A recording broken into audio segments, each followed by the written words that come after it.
බදන්නවා වර්තමානයේ වන විට මේ රටේ ජනතාව විවිධ පෝලිං වල තබමින් මේ රටේ ජනතාව පීඩාවට පත් කරමින් තිබෙන මේ වර්තමාන පාලනයත් ඒ වගේම වසර 74ක් පුරාවට දවසින් දවස මේ රටේ ජනතාව තුල පළපදියම් කරපු මේ වැරදි ආර්ථික ක්‍රමය ඇතුලේ දවසින් දවස පීඩාවට පත් වෙන මේ රටේ සමස්ත ජනතාව වෙනුවෙන් දැන් ජනතාව අයද සිටින්නේ ජනතාවාදී නායකත්වයක්.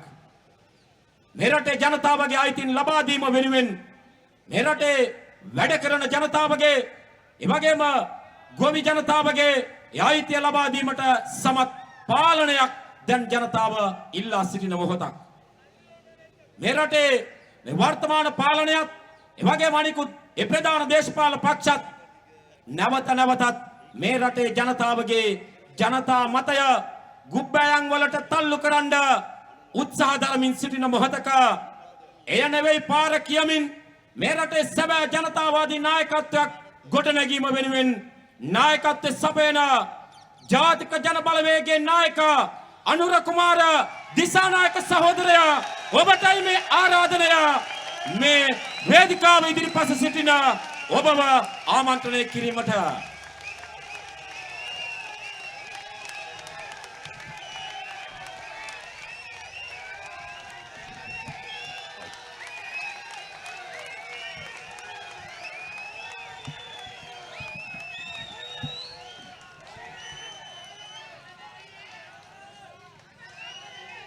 ගෞරවනීය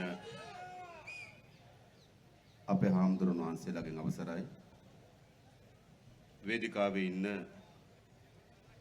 ඌව වෙල්ලස්සේ ගොවි ජනතාවගේ අයිතිවාසිකම් වෙනුවෙන් සටන් වදින අපේ සමන්ත විද්‍යාරත්න සහෝදරයාගෙනුත් ඒ වගේම අපේ රටේ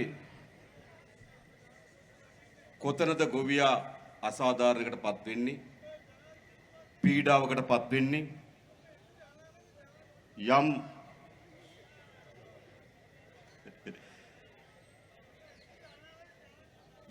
අසාධාරණයක් පීඩාවක් පත් වෙනවා නම් ඒ හැම අස්සක් මුල්ලක් නැරම ගොවි ජනතාවගේ අයිතිවාසිකම් වෙනුවෙන් දිවා රැ නොබලා වැඩ කරන සටන් කරන ගොවි ජන සම්මේලනයේ ජාතික සංවිධායක අපේ නාමල් කරුණාරත්න සහෝදරයාගෙන් අවසරයි. ඒ වගේම පොළොන්නරුව දිස්ත්‍රික්කයේ අපේ ගොවි ජනතාවට නායකත්වයේ සපයන ගොවි ජන සම්මේලනයේ ලේකම් මැටියට කටයුතු කරන ටීබී සරත් සහෝදරයාගෙන් අවසරයි. ඒ වගේම වේදිකාවේ ඉන්නවා අපේ රටේ සෑම ගොවි ජනපදයකම මැදිරිගිරිය, ගලෙන් බිඳුණු වැවේ, පදවිය, අම්පාරි, මයංගනේ මේ ආදී සෑම ගොවි බිමකටම ගොවි ජනතාවත් එක්ක උරෙන් උර ගැටමින් ඔවුන්ට නායකත්වය සපයමින් ඔවුන්ගේ අසාධාරණ සහ පීඩාවට එරෙහිව වැඩ කරමින් ඉන්න සමස්ත ලංකා ගොවි ජන සම්මේලනයේ නායක මඩුල්ලේ විශාල ප්‍රමාණයක් අද වේදිකාවේ ඉන්නවා. ඒ සහෝදරවරු සියලු දෙනාගෙන් අවසරයි. ඒ වගේම අපේ රටේ මේ මහ පොළොවත් එක්ක දිවා රැ නොබලා හැප්පෙන අපේ රට ආහාර ටික සපයන එහෙත් ඊටමත් දුක්ඛදායි අසරණ ජීවිතයක් ගත කරන මෙතෙන්ට සහභාගී වෙලා ඉන්න ගොවි අම්මලා තාත්තලා ඇතුළු සහභාගී වෙලා ඉන්න තමුන්නාන්සලා සියලු දෙනාගෙන් අවසරයි. අද කදුරුවෙල හන්දියේ ඉඳන් මෙතෙන්ට එක දිගට කෑ ගසමින් ගිගුම් දෙමින් ආවේ කුමක් වෙනුවෙන්ද? පළමු කරුණ තමයි අද අපේ රටේ පීඩාවෙන් පීඩාවට පත් වී තිබෙන ගොවි ජනතාවගේ ගැටලු වලට හඬ ගහලා කෑ ගහලා කියනවා නෑසුණුකම් ඉන්න ගෝඨාභය රාජපක්ෂටත් යගේ ආණ්ඩුවටත් මේ ජනතාවගේ ගොවි ගැටලු වලට වහාම විසඳුම් දෙන්න කියලා. ඒක එක ඉල්ලුමක් අපි. ඊළඟ හැබැයි අපි දන්නවා දැන් දීර්ඝ කාලයක් තිස්සේ කන්න දෙක තුනක් තිස්සේ මේ අසාධාරණයට විරුද්ධව මේ කුසිකරන ඇමතියට මේ ආණ්ඩුවට ජනාධිපතිට එරෙහිව විශාල උද්ඝෝෂණ කරා. කරේ නැද්ද? කොච්චර කරාද? කුඹුරගාව කරනවා, එළවලු කොටුවේ කටනවා, දඹුල්ලේ බහැලා කරනවා, පොළගාවට ගිහිල්ලා කරනවා. මේ හැමතැනම ගොවිජනයා පාරට බහැලා තමන්ගේ අඳෝනාව කියනවා. හැබැයි මේ ජනාධිපතිවරයා ඒ කිසිදු අඳෝනාවකට කිසිදු ඉල්ලීමකට ඇහුම්කන් නොදෙන හිරිවැටුණු නායකයෙක්. දැනෙන්නේ නැහැ, ඇහෙන්නේ නැහැ, පේන්නේ නැහැ. එහෙම නායකයෙක්. එහෙනම් මොකද කරන්න ඕන? එකක් අපි අපේ සාධාරණ ඉල්ලීම් දිනා ගැනීම සඳහා අපි සටන් කරන්න ඕන. හැබැයි එතනින් නොනවති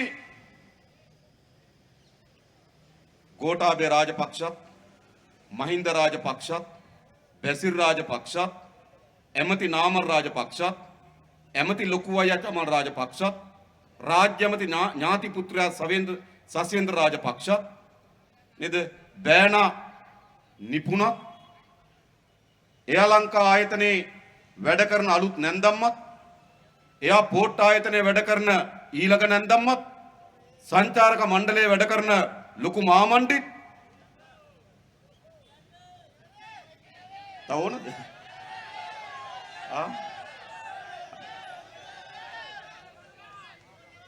තානාපති කාර්යාලවල තානාපතිකම් දූර දරන මහින්ද මහත්තයාගේ මස්සිනක්, ඇමරිකාවේ කොන්සල් ජනරාල්වරි හැටියට වැඩ කරන ඇයගේ සහෝදරියත්, පවුලක් කේන්ද්‍ර කරගෙන තියෙන මේ ආණ්ඩුවත්, ජනතාව දුකින් දුකට පීඩාවට පත් කරන මේ ආණ්ඩුවත් පළවා හැරීම සඳහා තමයි මේ ජනගඟ අද එක්රැස් වෙලා සිටින්නේ. ඇයි මේ ආණ්ඩුව පළවා හරින්න ඕන?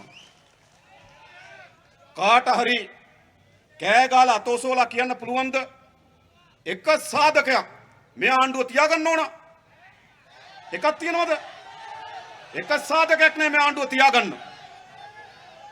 රටකටත් ජනතාවකටත් කරන්න පුළුවන් සියලුම පන්නේ විපත්තීන්, තියන්න පුළුවන් සියලුම වර්ගයේ විනාශයන් අද මේ පාලකයන් අපේ රටටත් අපේ රටේ ජනතාවට සිදු කරලා ඉවරයි. කවුද සතුටින් ඉන්නේ? ඒගොල්ලෝ විතරයි. පොදු ජනයා දුක්ඛ පීඩාවට පත් වෙලා තිබෙනවා. එහෙම නෙවෙයි අද රටේ තත්ත්වය. ගොවි ජනතාව අද විශාල පීඩාවකට පත් වී තිබෙනවා. මේ මහ පොළොවත් එක දිවාරය නොබලා අත්සද්දලා ආහාර පාන ටික නිෂ්පාදනය කරපු, තමන්ගේ ආදායම් මාර්ග උපයාගත්තු, තමන්ගේ දුවට දරුවට පුතාට කණ්ඩ බොණ්ඩ බත වේල සපුරලා දීපු ගොවි ජනයා අද කුඹුරට ගිහිල්ලා කනාටු වෙච්ච කුඹුර දිහා බලාගෙන, පීදෙන්නේ නැති ගොයම දිහා බලාගෙන, අලබහින් නැති ලුණු වගාව දිහා බලාගෙන, අලේරෙන්නේ නැති අර්ථාපල් වගාව දිහා බලාගෙන මොකද සිද්ධ වෙලා තිබෙන්නේ? සෑම ගොවි ජනතාවටම අදව හූල්ලමින් ජීවත් වෙන්න වෙලා තිබෙනවා. ඒ නිසා මේ ජනතාව මොකද්ද කරන්න ඕන? මේ ගොවි ජනතාව පීඩාවට පත් කරපු මේ ආණ්ඩුව පළවා හැරීම සඳහා ගොවි ජනතාව පෙළගස්සන්න ඕන, සංවිධානය වෙන්න ඕන, පෙරට ගේන්න ඕන. ඒ වැඩේ අපි දැන් කරන්න ඕන. ඒ විතරක්ද? පහුගිය කාලේ කොවිඩ් වසංගතය හේතු කොටගෙන පාසල් දීර්ඝ කාලයක් වහලා තිබ්බා. සමහර දරුවෝ පළවෙනි පන්තියට ඇතුළු වුණා, දෙවෙනි පන්තියට ගියා, එක දවසක්වත් ඉස්කෝලේ යන්නේ නැතුව. විශ්වවිද්‍යාල දරුවෝ පළවෙනි වසරට ඇතුළත් වුණා, දෙවෙනි වසරේ මැද භාගයක් විතර ගියා, එක දවසක් විශ්වවිද්‍යාලයට යන්නේ නැතුව. මුළු අධ්‍යාපනය කඩා වැටුණා. මේ රටේ පුරවැසියන්ගේ නේද හැම කෙනාම කල්පනා කරා අඩුමතරමේ දරුවන් අධ්‍යාපනය කඩා වැටෙනකොට ලෝකයේ හැම රටක්ම අලුත් තාක්ෂණය නව ක්‍රමවේදයන් හරහා ඒ දරුවන්ගේ අධ්‍යාපනය පවත්වාගෙන යන කටයුතු කරා. අපිත් පටන් ගත්ත ඔන්ලයින් අධ්‍යාපනය කියලා. හැබැයි දරුවෝ සියඹලාගස් උඩ, ගල් උඩ, වැව් බැමි උඩ සිග්නල් එනකන් ෆෝන් එක අරගෙන එහෙට කරගෙනවා මෙහෙට කරගෙනවා. එහෙම සිද්ධ වුණේ නැද්ද? ඒකයි සිද්ධ වුණේ. දරුවන්ගේ අධ්‍යාපන දීර්ඝ කාලයක් කඩා වැටෙමින් තිබෙනවා. ඒකට කිසිදු විසඳුමක් හොයලා දුන්නේ නැති පාලකයෝ. අද අපේ රටේ ඉගෙනගත්තු දරුවෝ විශාල ප්‍රමාණයක් ඉන්නවා. ඔවුන්ට මිනිසුන්ට හරියම රස්සාවක් හදාගන්න ආර්ථිකයක් නිර්මාණය කරන්න බැරි වෙච්ච පාලකයෝ. අපේ රටේ නීතිය විධානයේ ආධිපත්‍ය මුළුමනින්ම කඩා වැටලා තිබෙනවා. පොලිසිය මහත්තයට තමන්ගේ අතේ ගහලා තියෙන පටියට පපුවේ කරේ ගහලා තියෙන තරුවට නිසි ගෞරවය සහිතව රාජකාරී කරන්න බැරි රටක් හදලා තිබෙනවා. එහෙම හදලා තිබෙනවා. ඒ විතරක්ද කඩේට ගියත් බඩු ටික අද පොලිමේ නැති වෙන තත්ත්වයක් ඇති වෙලා තිබෙනවා. බලන්න. ගෑස් පෝලිං ඇති වෙලා තිබෙනවා. ඩීසල් පෝලිං ඇති වෙලා තිබෙනවා. විශාල කිරිපිටි හිගයක් තිබෙනවා. රට සියල්ල කඩාවැටලා තිබෙනවා. දැන් රට ආරක්ෂා කරන්න කියලා ආපු නායකයා පෙට්‍රල් සෙඩ් ආරක්ෂා කරන්න දානවා. පොලිසිය මහත්තුරු. ගෑස් පෝලිං ආරක්ෂා කරන්න දාන පොලිසිය මහත්තුරු.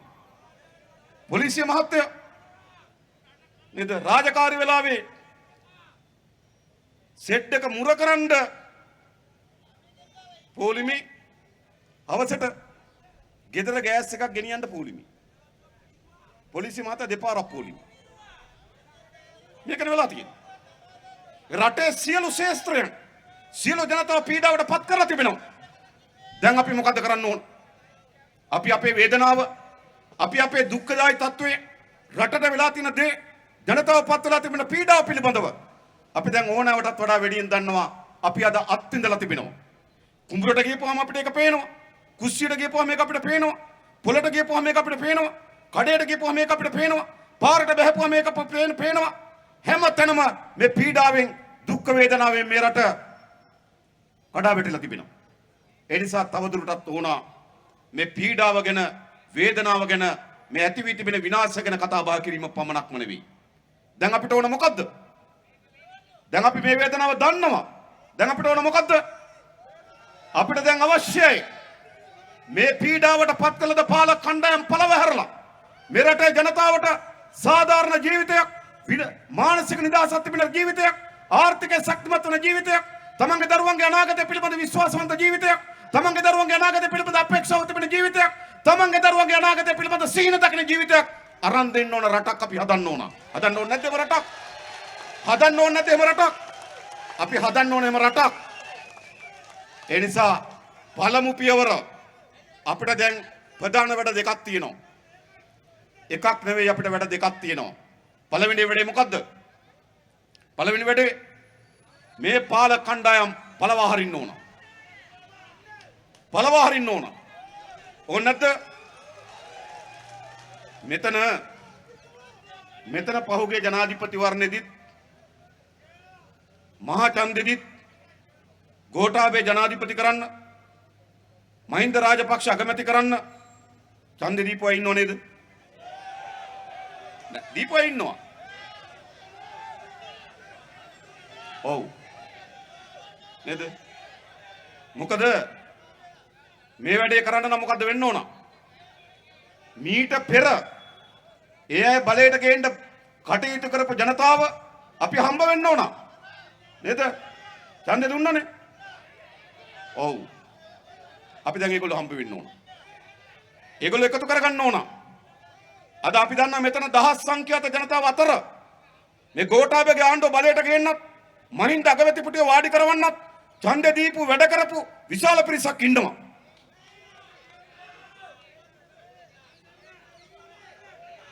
දුන්නනේ. වැඩ කරානේ. දැන් මොකද කියන්නේ?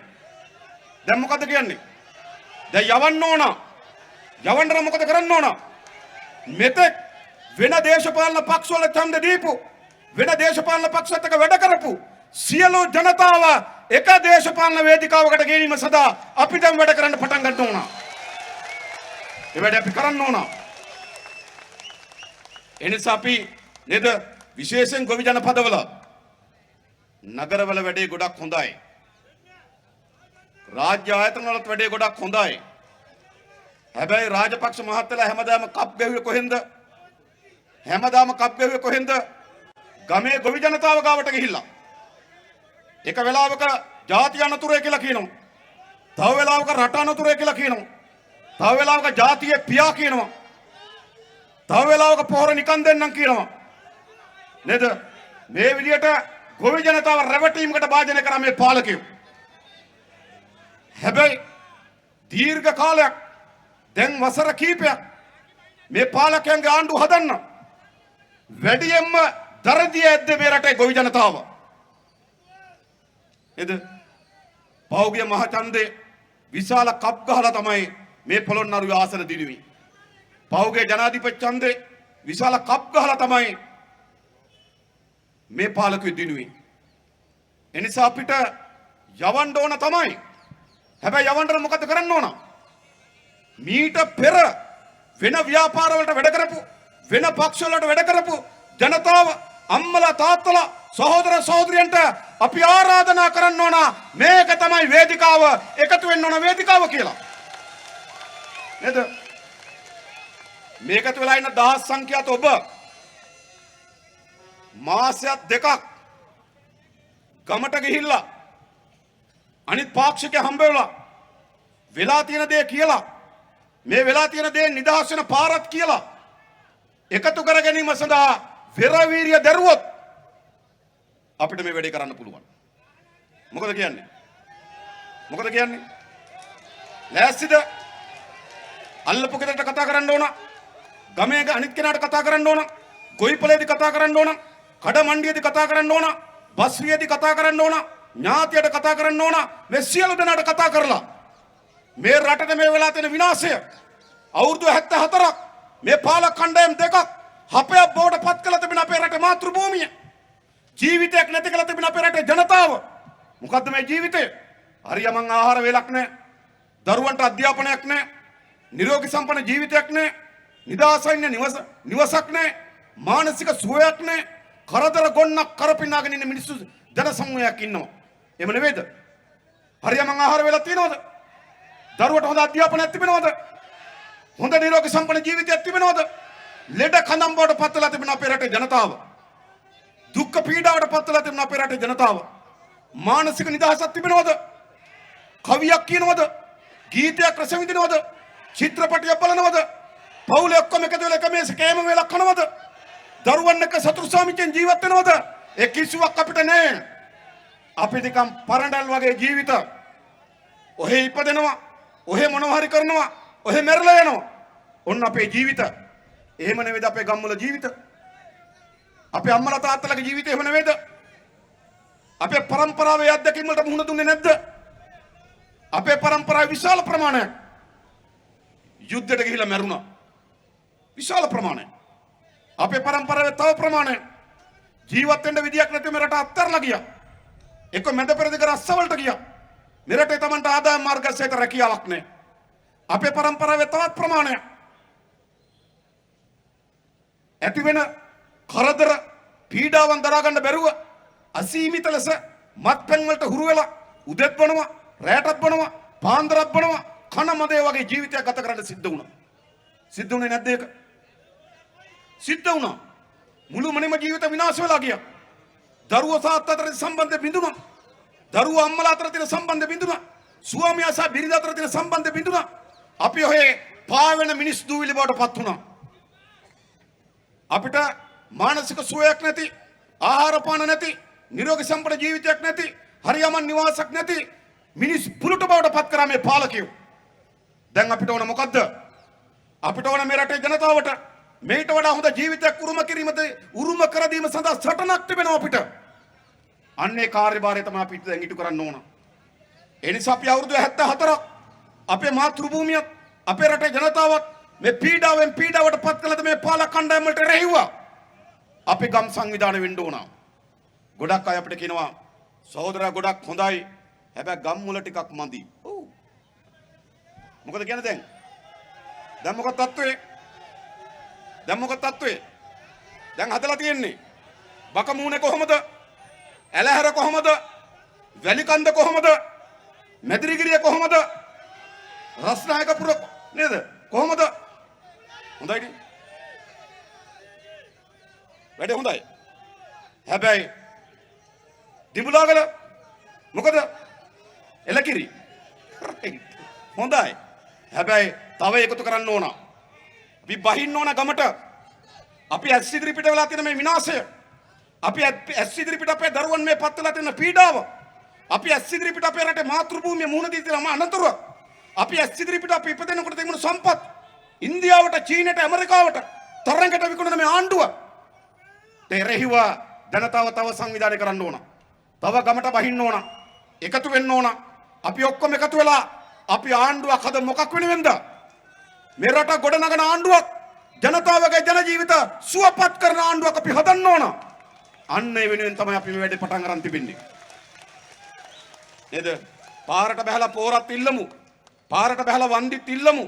පාරට බහලා යල් කන්නේ වගා කරන්න පොහොරත් ඉල්ලමු. හැබැයි එතනින් අතර වෙන්න බෑ.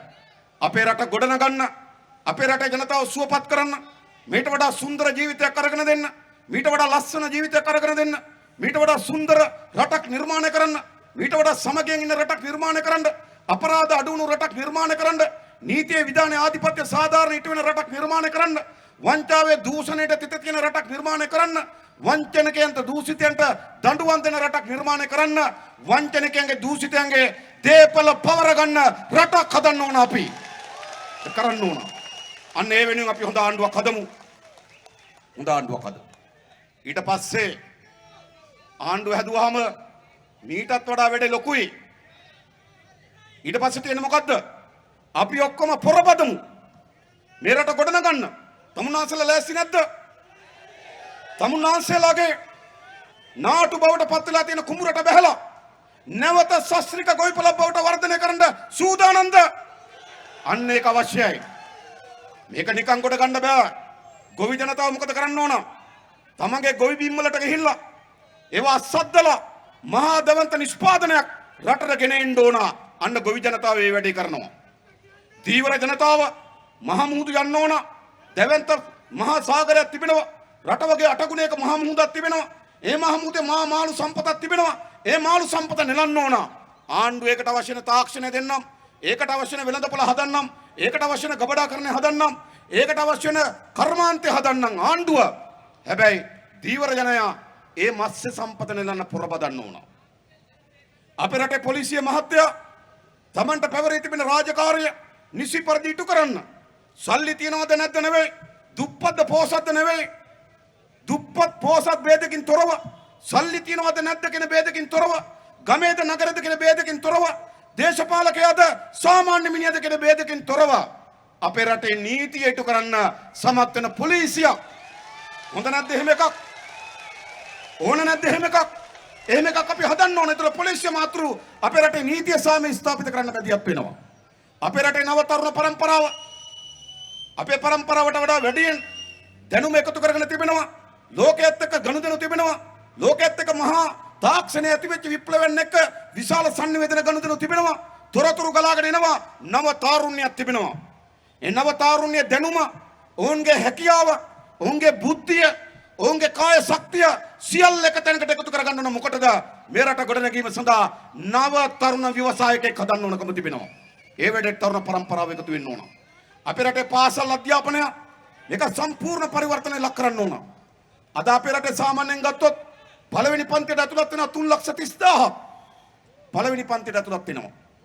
10 විභාග ලියන්න කලින් 10 විභාගය ලියන්න කලින් 30,000 පාසල් හැර යනවා. 9%. සෑම අවුරුද්දකම 10 පන්තියට යන්න කලින් ළමයි 10 පන්තියට යන්න කලින් ළමයි 30,000 පාසල් අත්තර යනවා. ඒ අපේ දරුවන් අපේ අම්මලා තාත්තලා කොච්චර කැමතිද තමන්ගේ දරුවන්ට හොඳ අධ්‍යාපනයක් ලබා දෙන්න. එහෙම කල්පනා කරන්නේ නැද්ද? මේ හැම අම්මා තාත්තා කෙනෙක්ම වැඩියම වෙහෙස මාංශන තමන්ගේ දරුවන්ට උගන්වන්න. නේද? දරුවා යාන්තම් තොල පටලවල වචන හසුරුවල වචන දෙකක් කතා කරන්න පටන් ගන්නකොට මොකද කරන්නේ? ගණදේවි පින්තූරේ පත්තු ඉස්සරහා පහන පත්තු කරලා ගමේ වියතෙක් විද්වතෙක් ගෙනල්ලා මුලකුරු කියලා දෙනවා ගණදේවි නුවණ පහළ වෙන්න කියලා. එහෙමයි පටන් ගන්න. ඊට පස්සේ මොන්ටිසෝරි යනවා. ඉස්කෝලේ යවනවා. ඉස්කෝලේ ළමයා ගෙනියනවා. ආපහු ගේන්න එනවා. මුළු ජීවිතේම දරුවන්ගේ අධ්‍යාපනය වෙන වැඩ කරනවා. හැබැයි මොකද්ද ප්‍රතිඵලය? අම්මලා තාත්තලා කල්පනා කරන මොකද්ද? අපි විඳින දුක අපේ දරුවන්ට අත්පත් වෙන්න නම් මේට වඩා හොඳ අධ්‍යාපනයක් අපේ දරුවන්ට ඕන කියලා කල්පනා කරනවා. හැබැයි 10 පන්ති ලියන්න කලින් ළමයි 30,000ක් අවුරුද්දකට පාසල් අත්තර යනවා. ඒ අපේ දරුවෝ නෙවෙයිද? එක දරුවෙකුටත් මෙහෙම වෙන්න ඕනද? අම්මලා තාත්තලා මහ බලාපොරොත්තු තියාගෙන හදන දරුවෝ අද අධ්‍යාපනය අත්හැරලා යනවා. පහුගිය 2017 බන්ධනාගාරගත වෙලා තිබෙන 99000. ඒ කියන්නේ රිමාන්ඩ් එකට ගිහිලා තියෙන 99000. මේ 99000න් 84000 අටේ පන්තිය දක්වා ඉගෙනගෙන නැහැ. ඒ කියන්නේ මොකද්ද? අටේ පන්තියට යටින් ඉගෙනගෙන තිබෙන්නේ. ඒ කියන්නේ මොකද්ද එකෙන් කියන්නේ? අධ්‍යාපනයේ අපරාධය අතර සම්බන්ධයක් තියෙනවා. අධ්‍යාපනයේ පහත් නම් අපරාධයට යොමු වීම ඉඩකඩ වැඩි. ඒ නිසා තමයි බන්ධනාගාරගත වෙනකොට 99000ක් 84000ක් මටවෙනි පන්තියට යටින් ඉන්නවා. මේකයි සිද්ධ වෙලා තිබෙන්නේ. මේක තමයි වෙනස් කරන්න ඕන. අපේ රටේ මාරාන්තික ලෙස කුඩු වලට මත්ද්‍රව්‍ය වලට එබ්බැහිච්ච අයගේ මාරාන්තික ලෙස මත්ද්‍රව්‍ය වලට හෙරොයින් වලට අසීස් වලට ආදී මත්ද්‍රව්‍ය වලට එබ්බැහිච්ච අයගේ 78ක් මත්ද්‍රව්‍ය වලට එබ්බැහිච්ච අයගෙන් 100 දෙනෙක් ගත්තොත් 78 දෙනෙක් සාමාන්‍ය පෙළ දක්වා ඉගෙනගෙන නැහැ. ඉගෙන අධ්‍යාපනයයි මත්ද්‍රව්‍ය අතර සම්බන්ධයක් තිබෙනවා. අපේ රටේ දුප්පත්භාවයේ අධ්‍යාපනය අතර සම්බන්ධයක් තිබෙනවා. ඒ නිසා මේ රට ගොඩනගනවා නම් අපේ දුවදරුවන්ට පැහැපත් අනාගතයක් හදන්න ඕන නම් අපේ දුවදරුවන්ට අපේක්ෂා සහිත අනාගතයක් හදන්න ඕන නම් අපේ දුවදරුවන්ට සීනියක් දකින අනාගතයක් හදන්න ඕන නම් අධ්‍යාපනයේ පුළුල් පරිවර්තනයක් කරන්න ඕන. අන්න ඒක අපි කරනවා. මතක තබා ගන්න. ඒ වැඩේ අපි කරන්න ලෑස්ති. අද අපේ රටේ පාසල් තියෙනවා 10155ක්. පාසල් 10155න් පාසල් 5121කම ළමයි 200ට අඩුයි. පාසල් 1439ක ළමයි 50ට අඩුයි. ඒක පාසලක්ද? අපේ ගම්වල පාසල් මොකද වෙලා තිබෙන්නේ? පාසල් වැහෙනවා. එමනේ පාසල් 5121ක් පාසල් වලින් හරියටකට වඩා ළමයි 200කට වඩා අඩුයි. පාසල් 1439ක ළමයි 50ට වඩා අඩුයි. පාසල් 2962ක ළමයි 100ට වඩා අඩුයි. ඉස්කෝල 2962ක ළමු 100ට වඩා අඩුයි. ඒවා ඉස්කෝලද? නිවාසාන්තර තරගයක් තියෙන්න පුළුවන්. ඕලු මානෙල් නෙළුම් කියලා නිවාස තුන හැදුවා. එක නිවාසයකට 32යි අනිත් එකට 33යි අනිත් එකට 34යි. ඊට පස්සේ ඉතින් නේද ඔක්කොම දීවුවොත් එක. ඇයි එක තරගයට එක්කෙනයි. මේ අධ්‍යාපන කඩවටලා තිබෙන්නේ. ග්‍රාමීය පාසල් පද්ධතියම කඩවටලා තිබෙන්නේ. ඒ නිසා හැම අම්මා තාත්තා කෙනෙක්ම කල්පනා කරනවා තමන්ගේ දරුවන්ට හොඳ අධ්‍යාපනයක් දෙන්න නම් නගරේ තියෙන ලොකු පාසලට කොහොම හරි දාගන්න ඕන. ඇමතිය පස්සේ යන්න ඕන ඔන්න මෛත්‍රීගේ ලියුම ඕන. මෛත්‍රී කියන ඡන්දෙ දුන්නද? ඡන්දෙ දුන්නා නම් ලියුම. පෞගේ කාලේ පේසලගේ ලියුම ඕන. ඕනද? පේසලගේ ලියුම ඕන. පේසල කියන ඡන්දෙ දුන්නද? ඡන්දෙ දුන්නා නම් ලියුම. මොකද්ද කරේ? ග්‍රාමීය පාසල් පද්ධතිය කඩාවැටෙව්වා. ප්‍රධාන පාසල් කීපයක් විතරක් ඉතුරු කරා. ඒ පාසල් කීපට යන්න മന്ത്രിයගෙන් ලියුම ඕන. മന്ത്രിයගෙන් ලියුම ගන්න ඡන්දෙ දෙන්න ඕන. ඌ ඇමති කරන්න ඕන ළමයි ඉස්කෝලේ දාගන්න. ඔන්න ප්‍රශ්නේ. එහෙම නෙවෙයි සිද්ධ වෙලා තිබෙන්නේ. මෙන්න මේ තත්ත්ව අපි වෙනස් කරනවා.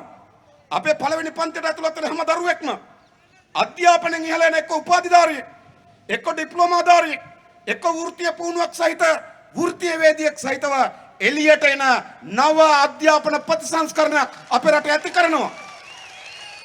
ඒක කරන්න ඕනේ. එතකොට අපේ ගුරුවරුන්ට ලොකු වැඩක් තියෙනවා. අපේ ගුරු සේවයට ලොකු වැඩක් තියෙනවා. අපේ ගුරු සේවය අපේ ප්‍රධාන වෘත්තීන් 10 අතරට ගේනවා. අපේ වෛද්‍යවරයා ප්‍රධාන වෘත්තීන් අතර ඉන්නවා. අපේ ඉංජිනේරුවරයා ප්‍රධාන වෘත්තීන් අතර ඉන්නවා. අපේ ගණකාධිකාරිවරයා ප්‍රධාන වෘත්තීන් අතර ඉන්නවා. අපේ ළමයිට අධ්‍යාපන දෙන ගුරුවරයා වෘත්තීන් අතින් පහලින්. වැටුපක් නැහැ, පහසුකම් නැහැ නේද? පෞගේ කාලේ අපි දැක්කනේ නේද රුපියල් 31000යි වැටුප. මාසෙන් දින 20ක් අඳින්න ඕන සාරිය. අඩුම තරමේ 5කට එකක්වත් ඇදුවොත් සාරි 4ක් ඕන. සාරි 4ක් ගන්න ගියොත් රුපියල් 20000යි. පඩිය ඉවරයි. ඉතින් කොහොමද ගුරු වෘත්තිය තියන් යන්නේ? ඒ නිසා අපේ රටේ ප්‍රධානම වෘත්තීන් 10 අතරට අපි අපේ රටේ ගුරු වෘත්තිය ගේනවා. ඒ නිසා ගුරු වෘත්තිය හොඳ සේවාවක්, හොඳ පාසල් පද්ධතියක්, දෙමව්පියන්ට බරක් වෙලා තියෙන අධ්‍යාපනය. අද අධ්‍යාපනයේ දෙමව්පියන්ට බරක් අපි අහලා තියෙනවා. සුමන දාසට මේ දවස්වල අමාරුයිනේ. උසස් පෙළ කරන කොල්ලෙක් ඉන්නවලු. උසස් පෙළ කරන දරුවෙක් හිටියොත් ගෙදරට බරක්. සාමාන්‍ය පෙළ කරන දරුවෙක් හිටියොත් ගෙදරට බරක්. අද අධ්‍යාපනයේ දෙමව්පියන්ට බරක් වෙලා තිබෙන්නේ.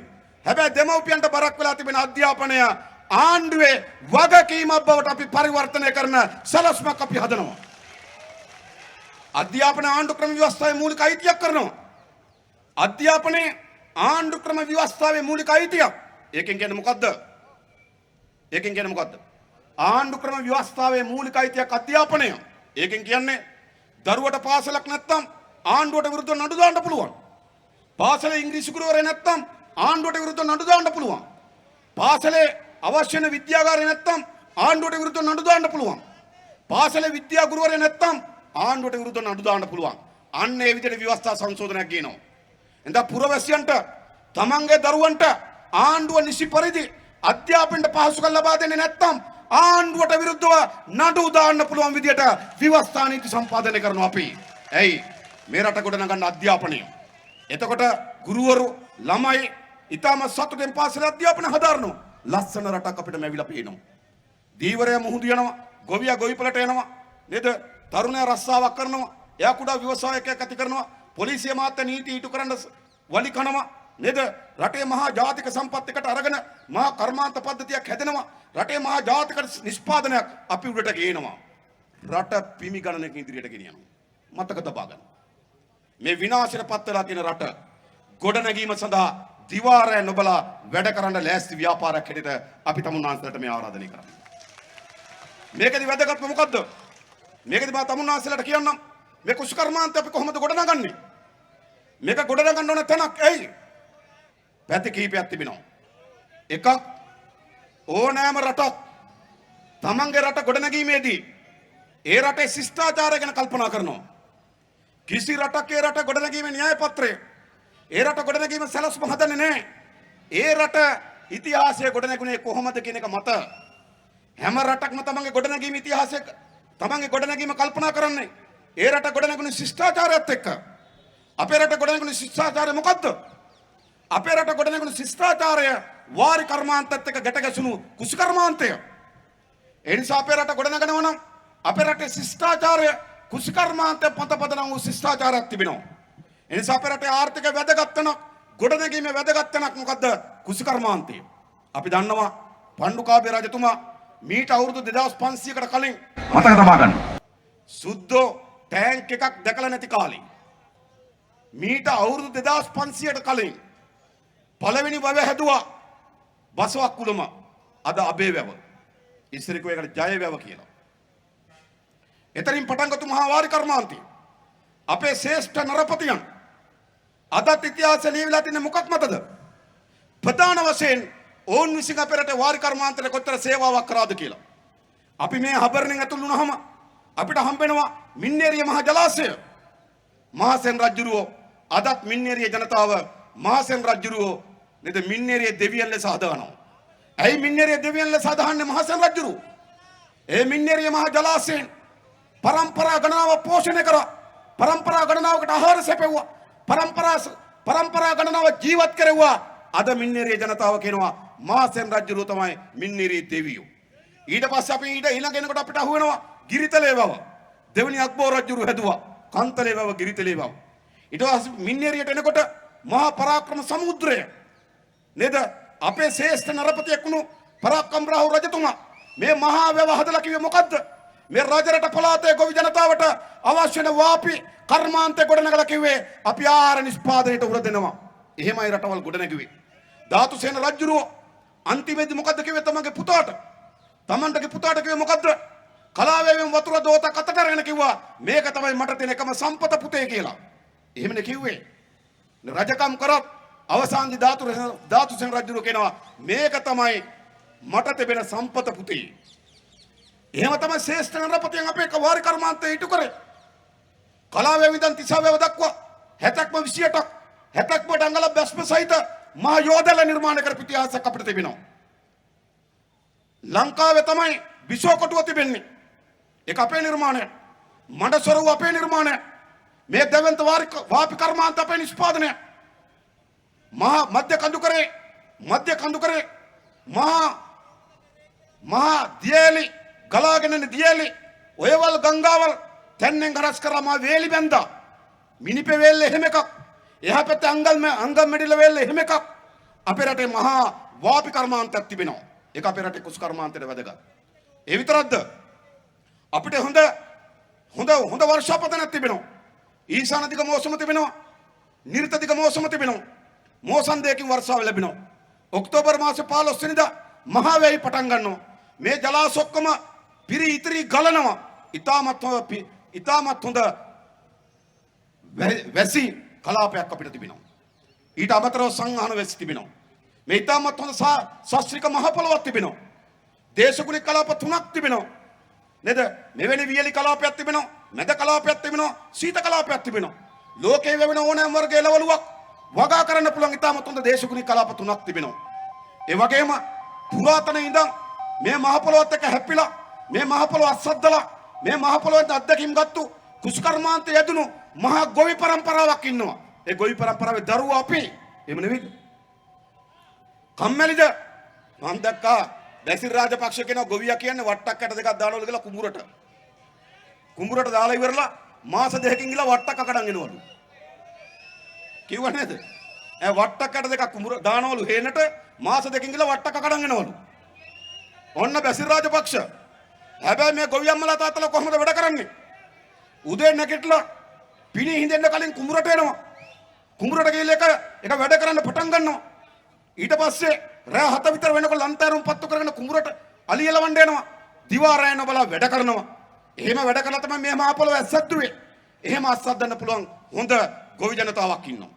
මොන පැත්තෙන් බැලුවත් කුෂිකර්මාන්තය දිනු කරන්න පුළුවන් රටක්. කුෂිකර්මාන්තයෙන් ඉස්සරහට යන්න පුළුවන් රටක්. හැබැයි ඒ රටට මොකද වෙලා තිබෙන්නේ? පිට රටින් හාල් ගේනවා.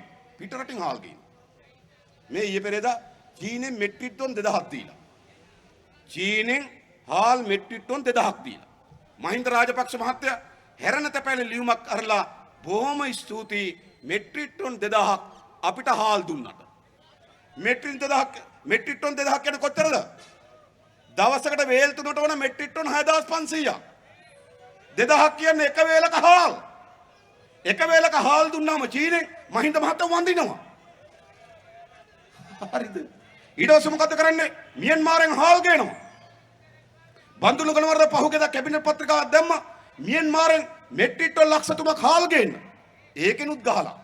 මියන්මාරේ පත්තරවල යනවා. වෙන රටවල් වලට මෙට්‍රික් ටන් එකක් දුන්නේ ඩොලර් 350ට ලංකාවට දුන්නේ 450ට. ඒකෙනුත් ගහලා හොඳේ.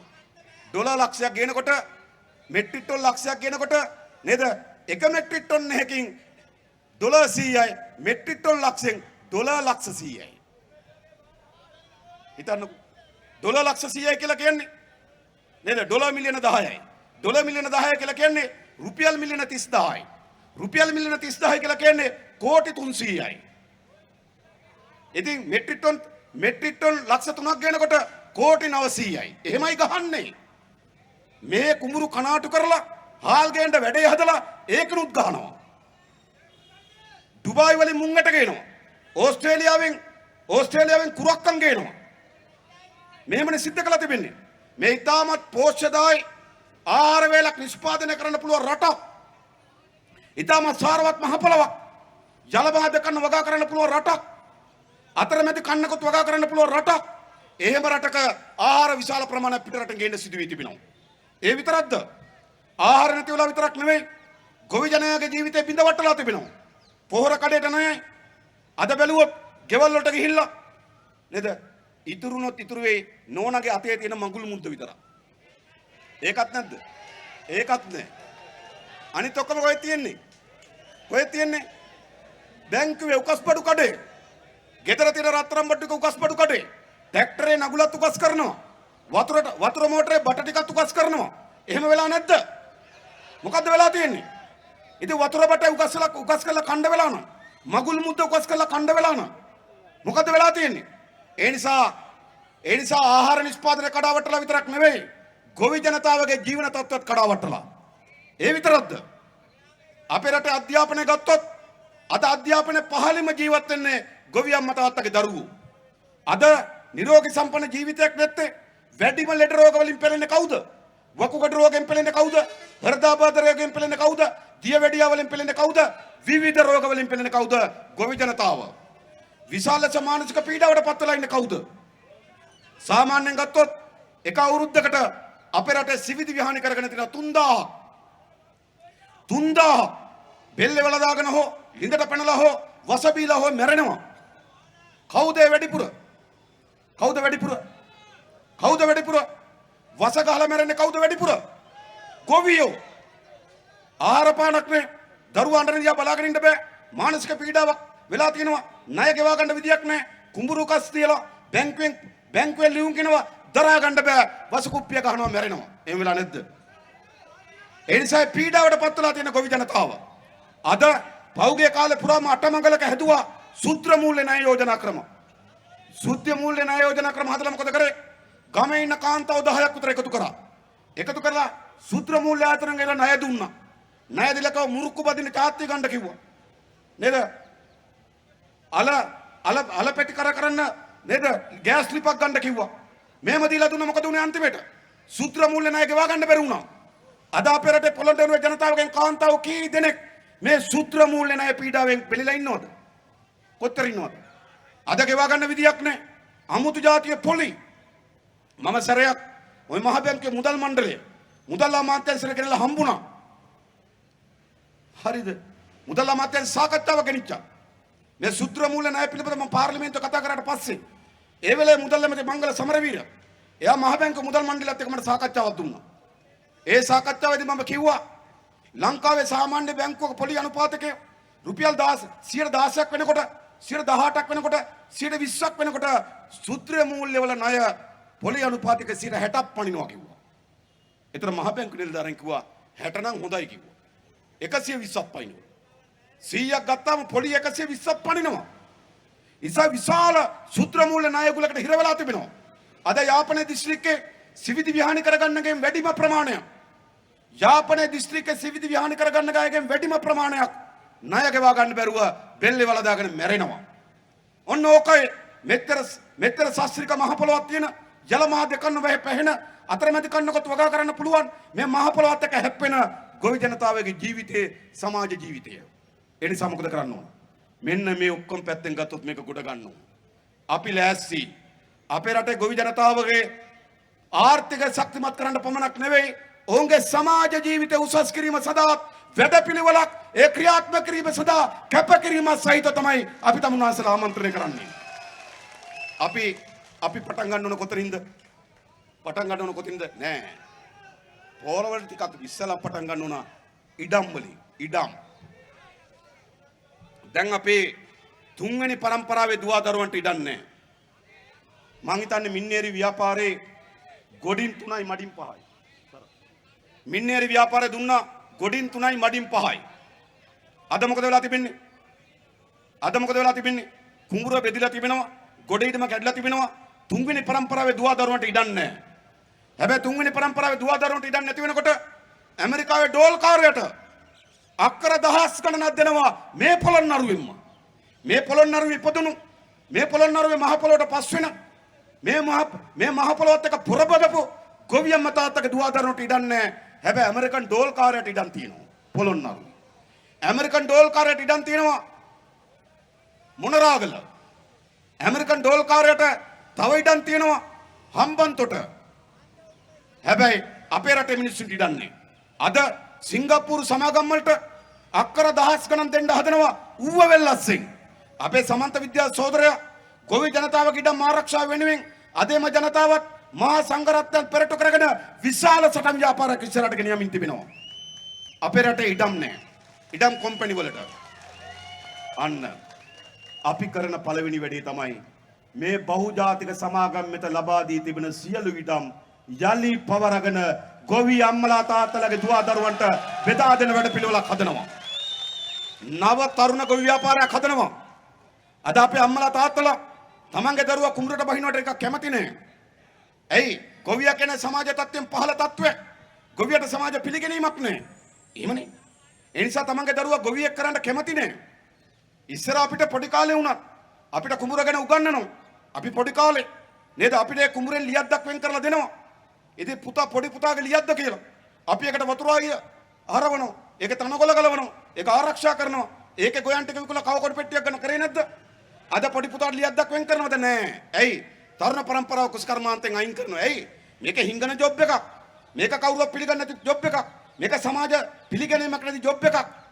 නේද? මේක දුක් වේදනාවට පත් කරන ජොබ් එකක්. මෙහි පුඹුරක් වගා කරනවට හොඳයි. මැද පෙරදි ගිහිල්ලා පිටලි අල්ලන ඕන. ඉතින් යනවා. වෙලා නැද්ද?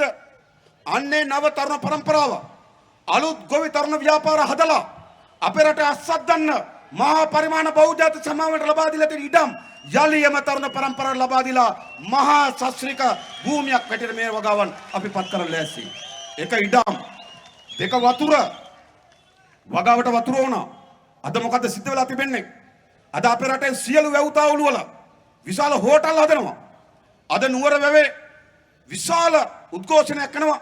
මම දැක්ක අපේ සුසන්ත සහෝදරය අනුරාධපුර දිස්ත්‍රික්ක අපේ ගොවි නායකයා සුසන්ත කුමාර නවරත්න සහෝදරය ඒ නුවර වැවේ වැව්තාවුල්ල අද පාත් කරන්න හදන මොකද ස්පීල් එක වාන පාත් කරන්න හදනවා. ඇයි හදලා තියෙනවා සර්කිට් බංගලෝ. ආණ්ඩුකාරය බංගලෝ එක හදලා තියෙන වැව් පිටියේ. හොඳ ආණ්ඩුකාරයෝ අපිට ඉඳලා තියෙන්නේ. හරිද? ඒ නිසා මොකද කරන්නේ? අපේ මුළු වැව් ඉස්මත්වල විනාශ කරලා තිබෙන්නේ. පරාක්‍රම සමුද්‍රයේ වාන පාත් කරන්න සරසුමක් තියෙනවා. තිබුණා නේද වසන්? නේද? පෞගේ කාලේ තිබුණා මොකටද? හෝටලයට වතුර එනවා. කාගේ හෝටලේද? දන්නවනේ මල්ලිගේ හෝටලේ. ඒකනේ වෙලා තියෙන්නේ. ඉතින් ඒ වාන් පාත් කරනවා. ඒ විතරක්ද? නාච්චදුවේ වැව් ඉස්මත්ව හෝටල් ගහලා. කවුද එස්.එම්. චන්ද්‍රසේනලා? කලාවැවේ ඉස්මත්ව හෝටල් ගහලා. කවුද බර්ටි දිසානායකලා? අපේ රටේ වැව් ටික ඉස්මත්තේ සියල්ල හෝටල් ගහලා අපේ වැව් පද්ධති විනාශ කරා. අද වැව පිරලා දෝරේ ගැලුවත් මොකද වෙලා තියෙන්නේ? අත්තර වැව් වාරිධාරිතාව අල්ලන්නේ නැහැ. අත්තර ජලධාරිතාව අල්ලන්නේ නැහැ. වැව පිරලා තියෙන්නේ. රොම්මඩ පිරලා තිබෙන්නේ. ඇයි වැව් තාවුල්ල සුද්ධ කරා. බූටෑව කැපුවා. වනලෑබ කැපුවා. ජල පෝෂක ප්‍රදේශ විනාශ කරා. ඒ නිසා අපි පළමු කොටම යලි සෑම වවකටම નિયમિત පරිදි නිර්මිත ලෙස වෙන්කොට තිබෙන ජල පෝෂක ප්‍රදේශ ආරක්ෂා කරනවා. මොකද අපේ රටේ ජීවිතේ මේ වාරි කර්මාන්තයත් එක තියෙන්නේ.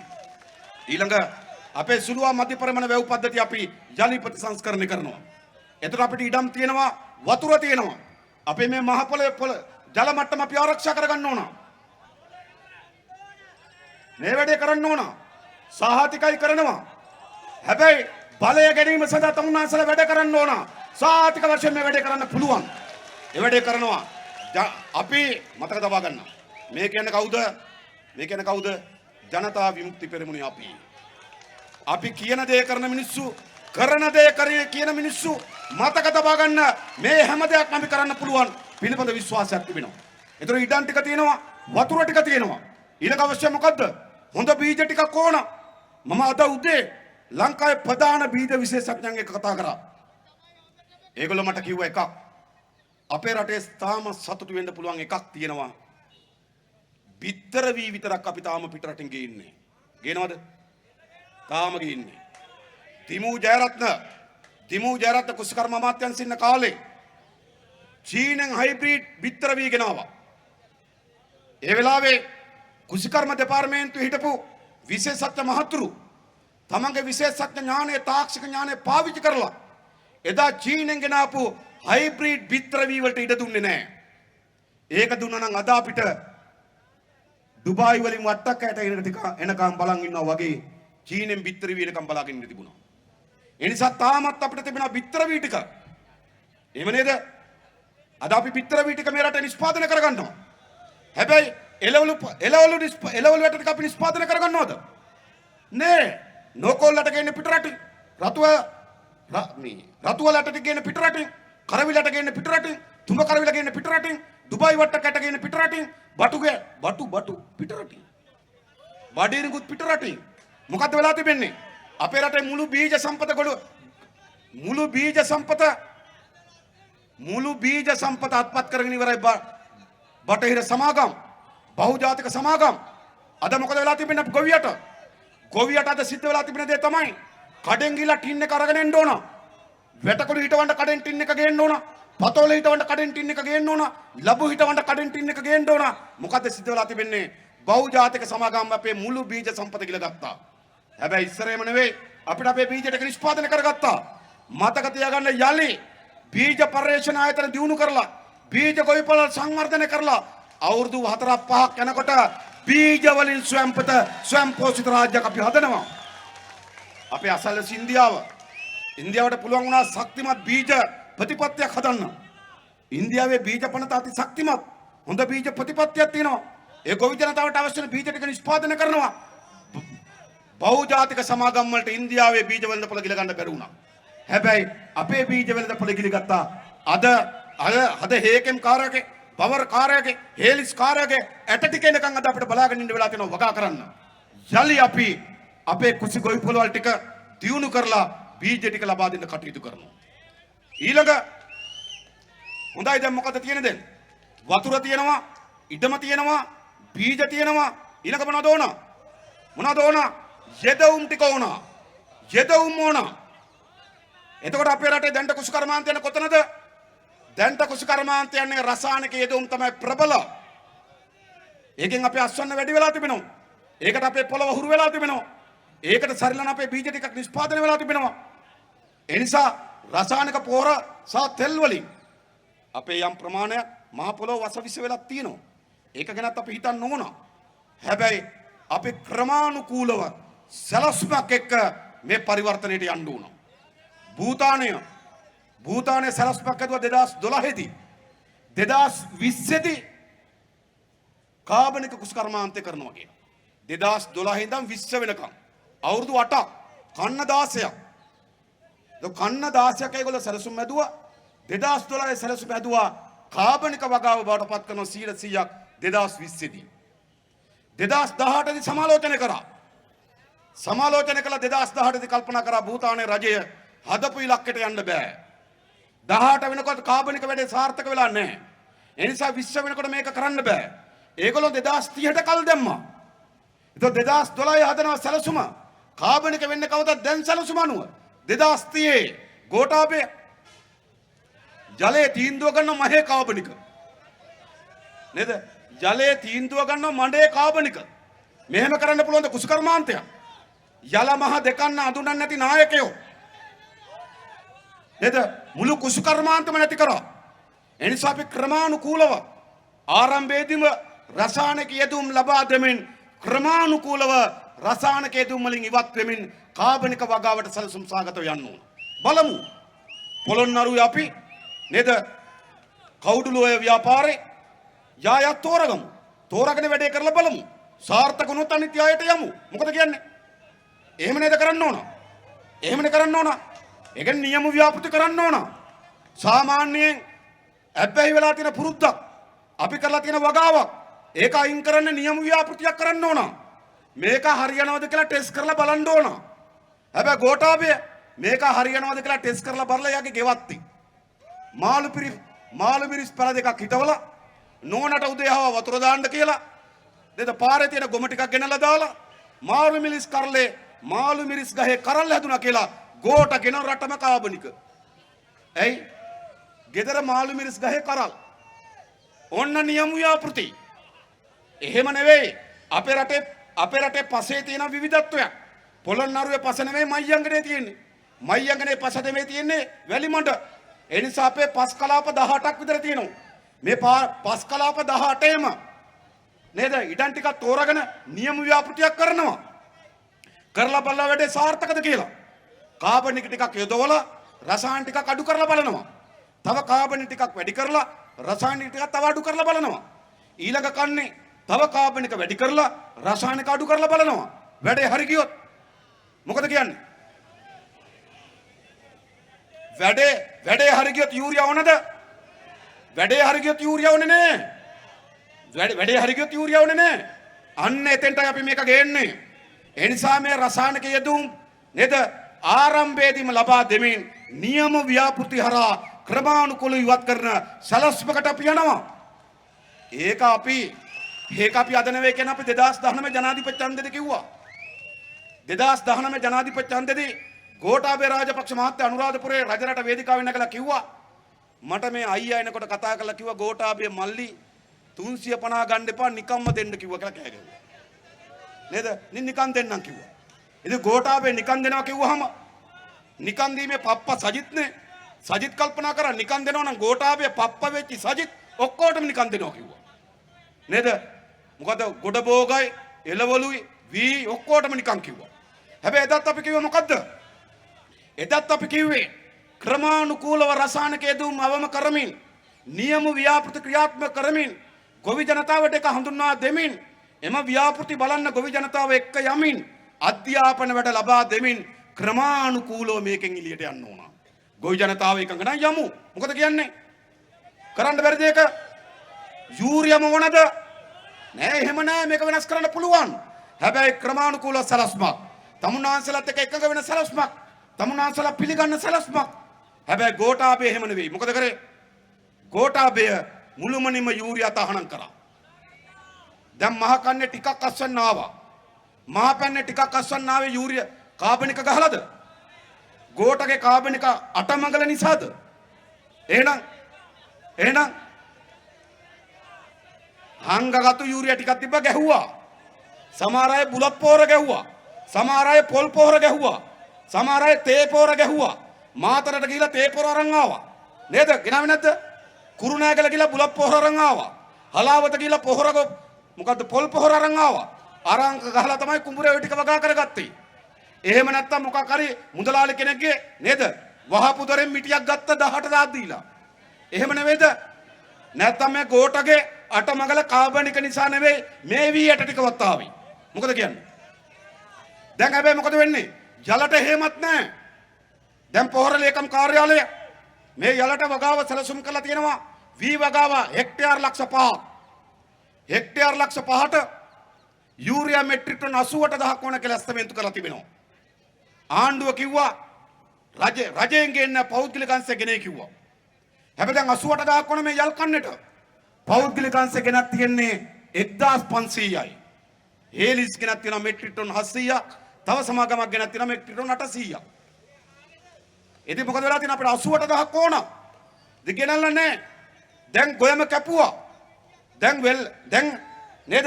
දැන් අපි මොකද කරන්නේ? දැන් අපි හාන්න පටන් ගන්නවා. වතුර දෙන දින තීන්දුව කරලා තිබෙන්නේ. සමහර නැගිනර පළාතේ වසන් සෝදරය නේද වතුර දුන්නා. වගා කරා නැගිනර පළාතේ වගා කරා. දැන් මේ පළාතේ ගොයන් කැපෙනවා. නේද? ඊට පස්සේ අපි වගා කරනවා. කො පොහොර නෑ. ඒ නිසා මොකද්ද වෙන්නේ? මහා කන්න යාන්තම් හරි චුට්ටක් බේරුණා හංගගත්තු පොහොරින්ද. නැත්තම් බුලත් පොහොරින්ද. නැත්තම් පොල් පොහොරින්ද. නැත්තම් තේ පොහොරින්ද. අද මේ යල් කන්නේට ඔක්කොම ආපස්. ඒ නිසා ගෝඨාභය රාජපක්ෂ මේ යල් කන්නේ මේ රටේ ජනතාව කන්නේ මේ රටේ පස්ද අපි යන්නේ ගෝඨාභයගෙන්. ඒ නිසා ගෝඨාභය රාජපක්ෂ මහත්තයා ඔයා නැවත ඔප්පු කරන්නේ මොකද්ද ඔප්පු කරන්නේ? ඒ පුටුවේ ඉන්න සුදුසු නැති බවත් මේ රටේ ජනතාව ඉක්මනින්ම ඔහු පළවා හැරීම සාධාරණ බවක් තමයි මේ පෙන්눔 කරමින් තිබෙන්නේ. ඒ නිසා අපි ඔහු පළවා හරින්න ඕන. ඒ නිසා අපි එම රෙස යෙදවුම් ටික හදනවා. ඊළඟ හොද කබඩා පද්ධතියක් හදනවා. අපේ එළවලු ටික ආරක්ෂා කරගන්න, අපේ පළතුරු ටික ආරක්ෂා කරගන්න හොඳ ඇසුරුම් කර්මාන්තශාලාවක් හදනවා. හොඳ වෙළඳ පොලක් හදනවා. කුෂි කර්මාන්තයේ ගොවි ජනතාවගේ ඉතාමත් ලාභදායී ව්‍යාපාර බවට පත් කරනවා. ගොවි ජනතාවගේ ජන ජීවිතය උසස් කරන්න බෑ. කුෂි කර්මාන්තය ලාභදායක ව්‍යාපාර බවට පත් වෙන්නේ නැතුව කුෂි කර්මාන්තය කඩාවට්ටලා ගොවිතැන පාලු කරලා කුඹුර නාටු කරලා වැව හින්දවලා ඉඩම් බහුජාතික සමාගම් වලට විකුණලා ගොවි ජනතාවගේ ජීවිතය උසස් කරන්න බෑ. ගොවි ජනතාවගේ ජීවිතය උසස් කරන්න පුළුවන්කම තිබෙන්නේ ගොවි ජනතාවගේ ආර්ථික ප්‍රභවය. ඒගොල්ලෝ සම්බන්ධ වෙලා තියෙන ආර්ථික මූලය කුෂි කර්මාන්තය දිනු කිරීමෙන් විතරයි. ඒ නිසා මේ රටේ මේ කුෂි කර්මාන්තය දිනු කිරීම සඳහා ඉතාමත් දැක්මක් සැලැස්මක් සහිත වැඩපිළිවෙලක් අපිට තිබෙනවා. පෞගේදා ගන්නෝරුවේදී අපේ රටේ පළවෙනි වී බීජ ප්‍රභේදය තමයි H4 1959 විතර හොයාගත්තු. ඊට පස්සේ මේ පර්යේෂණ තව දිනු කරලා අපිට බීජ 11න් 11 ආවා. ගහ පොඩි කරලා බරයි හොඳ වී කරලක් අපිට ආවා. බීජ 11න් 11. ඒක හොඳ අස්වැන්නක් අපිට දුන්නා. නේද? මොකද කරලා තිබෙන්නේ? අද මේ සියල්ල විනාශ කරන්න සැලසුම් කරලා තිබෙනවා. හැබැයි මොකද කරන්නේ? මේ මහ පොළොවත් එක්ක සම්බන්ධයක් තිබෙන මේ කුෂ්කර්මාන්ත ඇතිකිත ඥාති වගේ බැඳීමක් තිබෙන හොඳ කුසි විද්‍යාඥයන් ඉන්නවා. අපි ඔවුන් එක්ක සාකච්ඡා කරලා තිබෙනවා. ඔවුන් එක්ක සැලසුම් හදලා තිබෙනවා. ඒ සඳහා ඔවුන්ගේ ඥාණය ඔවුන්ගේ දැනුම ලබා දෙන්න ලෑස්ති. ඒ වගේම අපි ආණ්ඩුවක් හැටියට ඒ සඳහා සැලසුම හදන්න ලෑස්ති. ගොවි ජනතාව හැටියට ඔබ කුඹුරට බැහැලා තමන්ගේ කුඹුර තමන්ගේ හේන තමන්ගේ වත්ත අස්සද්දන්න ලෑස්ති නැද්ද? අපි ලෑස්ති. එහෙනම් මේ රට ගොඩ ගන්න පුළුවන්.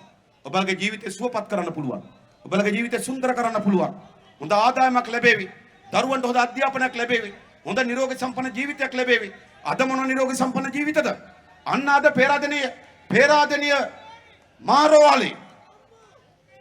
මහරෝහලේ මොකද වෙලා තියෙන්නේ? අද ඒ අධ්‍යක්ෂකවරයා ලිපියක් නිකුත් කරලා තිබෙනවා. ඔපරේෂන් සියල්ල නතර කරන්න. අවශ්‍ය නැ බෙහෙත් ද්‍රව්‍ය නැහැ. සිහි වට්ටන්න ගහන ඉන්ජෙක්ෂන් එක නැහැ. සමහර ලෙඩ්ඩු ඇවිල්ලා එතුමා කියනවා. සමහර ලෙඩ්ඩු ඇවිල්ලා ඉස්පිරිතාලේ දැන් ඔපරේෂන් එකට ලෑස්ති වෙලා. ඔළුවේ නම් ඔපරේෂන් එක කොණ්ඩේ කපලා.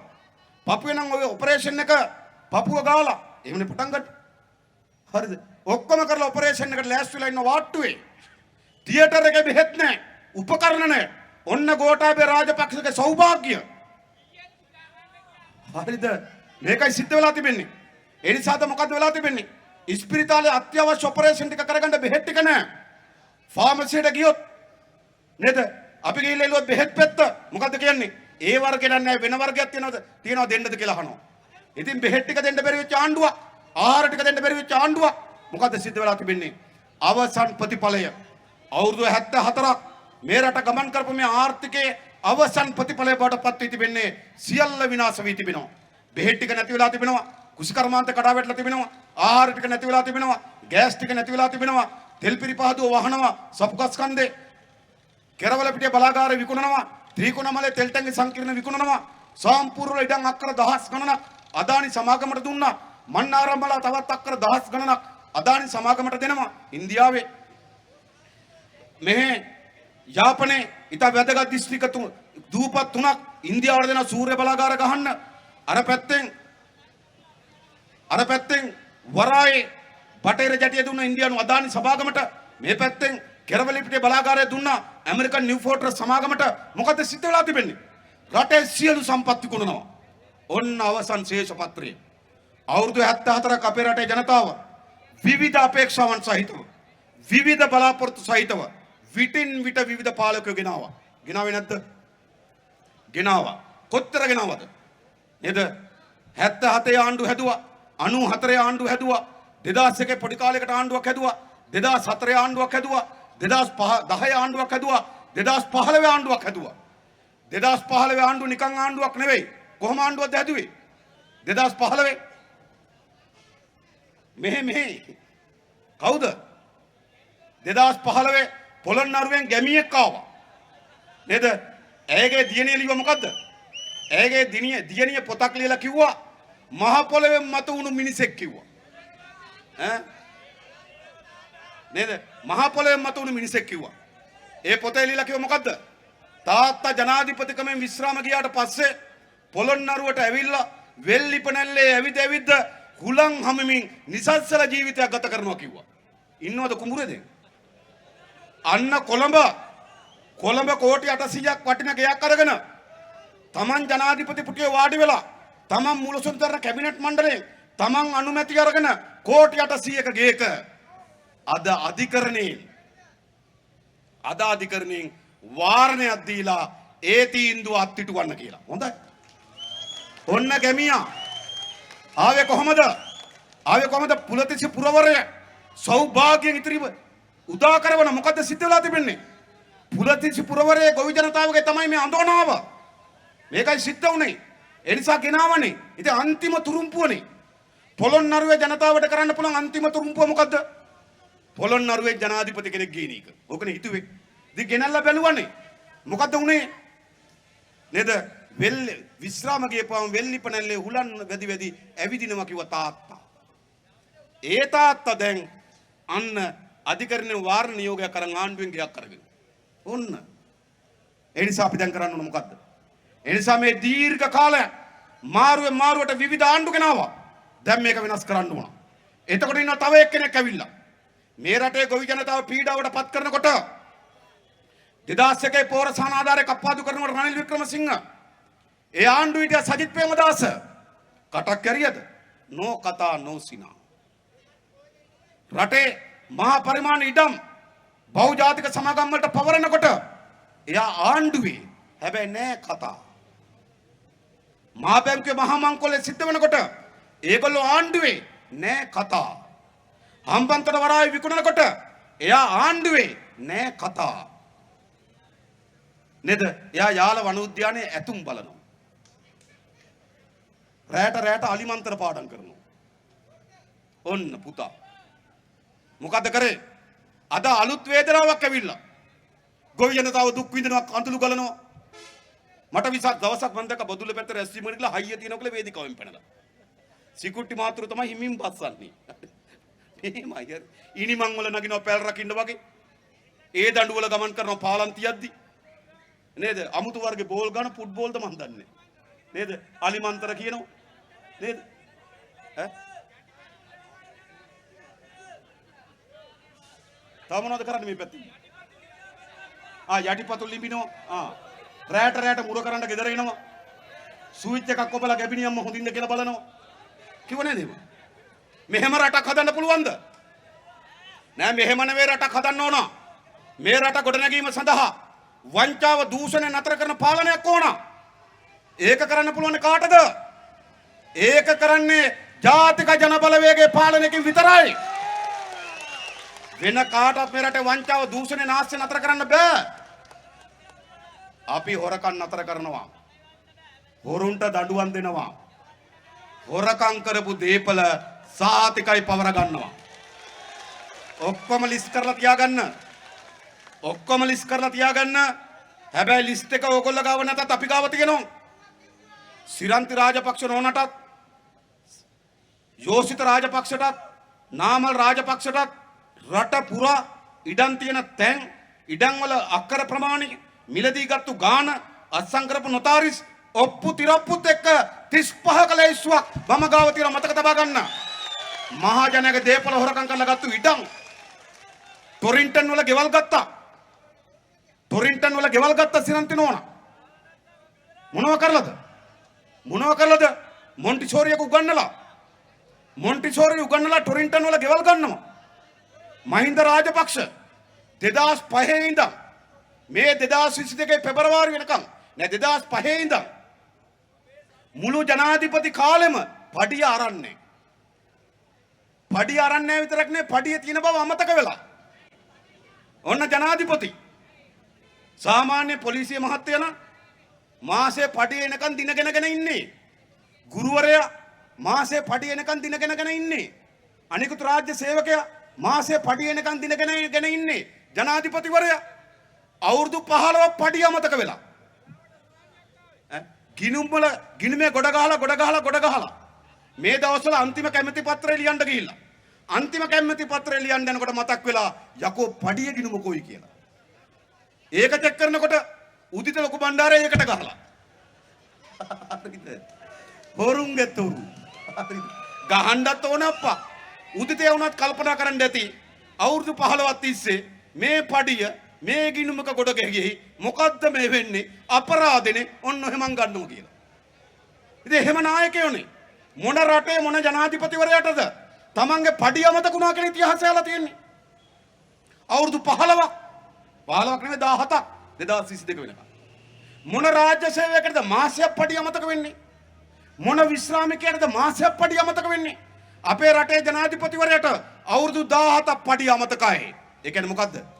පඩියට අමතරව ගොඩක් දේවල් තියෙනවා. ඒ තියෙන ගොඩල් දේවල් ගැන අපි දන්නවා. මතක තබා ගන්න. ඒ සියල්ල යලි පවර ගන්න පාලනයක් තමයි ජාතික ජන බලවේගය හදන්නේ. ඕක හදන්න බෑ. ඔය සිගිති කට්ටියට ඔය එන්නේ නේද? ඒගොල්ලන්ට ලොසිජර් එකක් දීලා පැත්තකට වෙලා බලන් ඉන්න කියනවා. එයාට මේක හදන්න බෑ. ඒක අපි කරනවා. ඒගොල්ලන්ට කරන්න පුළුවන්ද? කිරියල්ලට විශාල චෝදනාවන් තිබෙනවා. හයිවේ එකෙන් හොරකම් කරපු බව. ඒ කිරියල්ලගේ දුව ඒ හොරකම් කරන්න ගනුදෙනු වලට මැදිහත් උනායි කියලා ඇති තරමට චෝදනා තිබෙනවා. හැබැයි ඒ කිරියල්ල සජිත් විපක්ෂ නායක කිරියල්ල විපක්ෂයේ සංවිධායක නතර කරයිද? කරන්න පුළුවන්. බෑ. නිවාස සංවර්ධන අධිකාරියේ නිවාස සංවර්ධන අධිකාරියේ සංස්කෘතික අරමුදලේ විශේෂම සංස්කෘතික අරමුදලේ කෝටි 1100ක් නිසි පරිදි අනුමැතියකින් ගැනීමකින් තොරව වියදම් කරලා තිබෙනවා. ඒක තියෙන මෛත්‍රීපාල සිරිසේන මහත්තයා එයාගේ ආණ්ඩුව කාලේ දූෂණ වහන්න කියලා ජනාධිපති කොමිසමක් දැම්මා. ඒ කොමිසම් වාර්තාවේ තියෙනවා කෝටි 1100ක් සජිත් ගිලලා. ඒ නිසා තමයි ගෝඨාභය කියලා හයියෙන් කයින්නවත් නැත්තේ. අඩුම තරමේ කැහපන් ගෝඨාභය කියලා. බෑ. එනිසා ඒගොල්ලන්ට මේ වැඩේ කරන්න බෑ. එනිසා වංචාව දූෂණය අපි නතර කරන්නම්. වංචාව දූෂණයේ යෙදුණු අයට දඬුවම් දෙන්නම්. දේපල පවර ගන්නම්. මේ ළඟදී මරු දඬු තීන්දුවක් ආවා. කාගේද? මල්වානි ඉමසි. මොකක්ද ඒ නඩු තීන්දුව? මල්වානේ අක්කර 18ක විශාල පොල්වතක බැසිල් රාජපක්ෂ ගෙයක් හදලා ගේ හදන්න සල්ලි කොහෙන්ද කියලා ඔප්පු කරන්න බැරුව මුදල් විසුද්ධිකරණ පනත යටතේ නඩුවක් දැම්මා. දැන් නඩුව අහගෙන යනවා. අහගෙන යනකොට නීතිපති දෙපාර්තමේන්තුවෙන් ඇවිල්ලා කියනවා මින් මතු සාක්ෂි විමසන්නේ නැත. සාක්ෂි අහන්න නැතුව නඩු ඉවර කරනවා. එතනින් ඉවරයි. මේ නීතිපති දෙපාර්තමේන්තුවේ එහෙම කරන්න පුළුවන්. දැන් ඉන්න ශ්‍රේෂ්ඨාධිකරණ අග්‍රවංශකාරතුමා එතුමා ඉන්න කාලේ දාපු නඩුව මින කෙනෙක් නෙවෙයි එතුමා නීතිපති කාලේ දාපු නඩුව දැන් මොකද්ද කියන්නේ? දැන් ඇවිල්ලා කියන මොකද්ද? සාක්ෂි ගන්නේ නැත. එද සාක්ෂි නැත්තම් අධිකරණ කියනවා නිදොස් කොට නිදහස්. ඉතින් ගෝඨාභය රාජපක්ෂ නිදහස් වුණේ අධිකරණයෙන්ද? නෑ ගෝඨාභය රාජපක්ෂගේ ලෝයර් අලි සබ්රි දවසක් පාර්ලිමේන්තුවේ දුක ගෝඨාභයට නඩු 35ක් තිබ්බා කිව්වා. තමුන්නාන්සලා ගමේ නඩු දෙකක් තිබ්බනම් මූණ බලන්නේ. හොරා කියලා. හැබැයි නඩු 35ක් කියපු කෙනා ජනාධිපති පුටුවේ වාඩි වුණා. වාඩි වුණාට පස්සේ ජනාධිපති වුණාට පස්සේ ඇවිල්ලා කිව්වා මොකද්ද? අධිකරණයට ඇවිල්ලා කිව්වා ලෝයර්තුමා ජනාධිපතිට විරුද්ධව නඩු කියන්න බෑ. ජනාධිපති මුක්තිය තියෙනවා. එහෙනම් නිදොස් කොට නිදහස්. නෑ. නඩුව වහ තබා තිබෙන්නේ. නැවත ඔය නඩුව විවෘත කරන්නේ ජාතික ජන බලවේගයේ පාලනයක් යටතේ බව මතක තබා ගන්න. ඔය බහ තබලා තියෙන නඩු ගොඩක් තියෙනවා. නඩුව බහ තබා ඇත. ෆයිල් එක වසා තබා ඇත. නීතිපති දෙපාර්තමේන්තුවේ ෆයිල් එක වසා තබා සේප්පුවට දමා නේද? ඉපි අතුරු දමා ඇත. අල්ලස්සෝ කොමිසමේ නඩු ෆයිල් බහ තබා ඇත. අපරාධ පරීක්ෂණ දෙපාර්තමේන්තුවේ නඩු ෆයිල් බහ තබා ඇත. අපිට ගොඩක් අය තියෙන බවත් කියනවා. ඒ වගේම කියනවා සහෝදරයා අපි පණ වගේ කොමාරී ටික බලා ගන්න ඕගොල්ලෝ වෙනකන් කියලා. එහෙමත් කියනවද? හරිද? එහෙමත් කියනවා. හරිද? ඒ නිසා මේ හැම ෆයිල් එකක්ම විවෘත කරනවා. මේ අපේ රටේ අම්මා තාත්තගේ ධනය, අපේ පාසලේ ගොඩනැගිලි හදන්න තිබුණු ධනය, අපේ ඉස්කෝලේ වැසිකිලි හදන්න තිබුණු ධනය, අපේ ඉස්පිරිතාලේ බෙහෙත් පෙත්ත වන්න තිබුණු ධනය, අපේ කුෂ්කර්මාන්තයට වතුර ටික වන්න තිබුණු ධනය, අපේ බීජ ගොවිපළ සංවර්ධනය කරන්න තිබුණු ධනය, මේ ධනය ක්‍රැෂ් කරගෙන තියෙනවා. ඒ ධනය යලි සියල්ල පවර ගන්න පාලනය. ඒ විතරක් නෙවෙයි. දේශපාලකයන් නාස්තිය දූෂණයෙන් පිරිච්ච දේශපාලකයෙක්, නාස්තිය කියලා පැමිණි දේශපාලකයෝ, නාස්තිය නැති කරන පාලනයක්. ඔහු පාර්ලිමේන්තුවේ മന്ത്രിවරුන්ගේ විශ්‍රාම වැටුප අහෝසි කරනු ඇත. මොකද කියන්නේ? ඕන නැද්ද මාණ්ඩුවක්? ඕන නැද්ද මාණ්ඩුවක්? ඒ මාණ්ඩුවක් හදන්න ඕන. පාර්ලිමේන්තු മന്ത്രിවරයෙකුට ලබා දෙන වාහන බලපත්‍රය අහෝසි කරනු ඇත. මොකද කියන්නේ? ඕන නැද්ද එහෙම පාලනයක්? ඇමතිවරුන්ට කොළඹ දෙන නිවාස නතර කරනු ඇත. ඕන නැද්ද එහෙම පාලනයක්? ඇමතිවරුන්ගේ ගෙවල් වල ලයිට් බිල් කීයද? මෙන්න මේ ළඟදී ලයිට් බිලක් ආව කෙහෙලිය රඹුක්වැල්ල 1,20,00,000යි. කෙහෙලිය රඹුක්වැල්ල කියනවා බිල ටිකක් වැරදිලා මගේ 70 ලක්ෂයයි. ඒත් මදි දප්පා. මිනිහා පාර්ලිමේන්තුවේ ඇවිල්ලා කියන මේ බිලේ පොඩි අප්සෙට් එකක් තියෙනවා මගේ 70 ලක්ෂයයි. ඉතින් ආණ්ඩුවේ ගෙවල් වල ලයිට් බිල් 70 ලක්ෂයයි. සමහර ඇමතිවරුගේ මාසේ ලයිට් බිල 1,20,000යි. ඔක්කොම ගෙවන්නේ ආණ්ඩුවෙන්. නතර කරන්න ඕනේ නැද්ද? නතර කරනවා. හිටපු ජනාධිපතිවරු බලාගන්නේ ආණ්ඩුවෙන්. හිටපු ජනාධිපතිවරු බලාගන්නේ ආණ්ඩුවෙන් මතක තබා ගන්න. චන්ද්‍රිකා කුමාරතුංග මැතිණියට රොස්පිටවල ගෙයක් තියෙනවා. ගේ හෝටලයකට දීලා ආණ්ඩුවේ ගෙදරක ඉන්නවා ටොරින්ටන් වල. කැතයි කියලා හිතෙන්නේ නැද්ද? කැතයිනේ. මහින්ද රාජපක්ෂ මහත්තයා හිටපු ජනාධිපතිය හැටියට කොබ්බෑකඩුව මාවතේ ගේක. ඒකේ අලුත් වැඩියා කරන්න කෝටි 30ක් වෙන් කරා ළඟදී. ආණ්ඩු යන්න කලින් ගේ හදාගත්තොත් උරුමෙට තියෙනවා. දැන් වෙන් කරා කෝටි 30ක්. හැබැයි හිටපු ජනාධිපති හැටියට ගේ කොබ්බෑකඩුව මාවතේ. අගමැති හැටියට ගේ අරලියගහ මන්දිරේ. අගමැතිට ගේයි හිටපු ජනාධිපතිට ගේයි. එකම ශරීරයේ මහින්ද. ගෙවල් දෙකේම එක තැනක හොල්මන අනිත් තැනක මහින්ද. නායකයෝද මේ? ගණ්ඩෝන මේ ඔක්කොම නේද? මෛත්‍රීපාල සිරිසේන මහත්තයා නෑ නඩු තීන්දුව මොනවා වුණත් ඔය කැබිනට් මණ්ඩල පත්‍රිකාව කැබිනට් මණ්ඩලයටම යලි අහෝසි කරන්න පුළුවන්. ඔය කෝටි 800 ගේත අපහු ගන්නවා. මොකද අපි ඩඩ්ලි මලයා බලාගන්නේ නැද්ද? මලයා බලාගනීනේ. මලයට එහෙම අඩුපාඩුවක් නැහනේ. මොකටද මේ ආණ්ඩුව ගෙවල් වල ඉන්නේ? ලැජ්ජ නැද්ද? ලැජ්ජ නැද්ද? මේ සාමාන්‍ය ගම්මල අම්මා තාත්තා කෙනෙකුට නේද? නිවාස අධිකාරිය ණයක් දෙන්නේ ගයක් හදාගන්න ලක්ෂ 3යි. ආණ්ඩුව ඇමතිවරුන්ගේ ලයිට් බිල් ගෙවන 1,20,000යි. ඒ කියන්නේ ගෙවල් 40ක් හදන්න පුළුවන් සල්ලි. ඒ නිසා මේ ඔක්කොම නතර කරන්න ඕන. නතර කරනවා හොරකම නතර කරනවා නාස්‍ය නතර කරනවා. මේ රටේ ජනය උත්පාදනය කරන සෑම සතයක්ම නැවත පෙරලා ජනතාවට සේවය කරන බවට පත් කරන මේ රට හදන්න පුළුවන්. අද කියනවා සල්ලි නෑලු. මේ ළඟදී සර්වපාක්ෂ සමුළුවක් තිබ්බා. අපි ගියේ නෑ. ඔය සමුළුවට කරන්න එක වැඩක් තිබ්බා. කට්ටියටම කරන්න වැඩක් තිබ්බා. වෙන කිසි දෙයක් ඕකට කරන්න බෑ. ඔය සර්වපාක්ෂ සමුළුවට ආර්ථිකය හදනවා නම් කරන්න තිබ්බ එක දෙයයි. මොකද්ද? රනිල් වික්‍රමසිංහට කියන්න කිව්වා නැගිටලා මම මේ ආර්ථිකයේ පත්වී තිබෙන විපත දැකලා මේ ආර්ථික විපත්තිය මුදවා ගැනීම වෙනුවෙන් මහා බැංකුවෙන් හොරා කාපු කෝටි 1,800 මේ ඊළඟ ඒක ආදර්ශයට ගනිමින් ඊළඟට කිට්නවා අජිත් කුමාර් කබ්‍රාල් නැගිටලා කියනවා ඔව් ඒ ආදර්ශය උතුම් මමත් 2008 2012 කාලේ සේවක අර්සාද කරමුදලට කරලද පාඩුව කෝටි 2000යි. ඒ කෝටි 2000 තමන්ගේ චෞර ව්‍යාපාරකයන් උපයා ගත්තා. එන ගමන් ඒක ඉල්ලගෙන ආව මේ.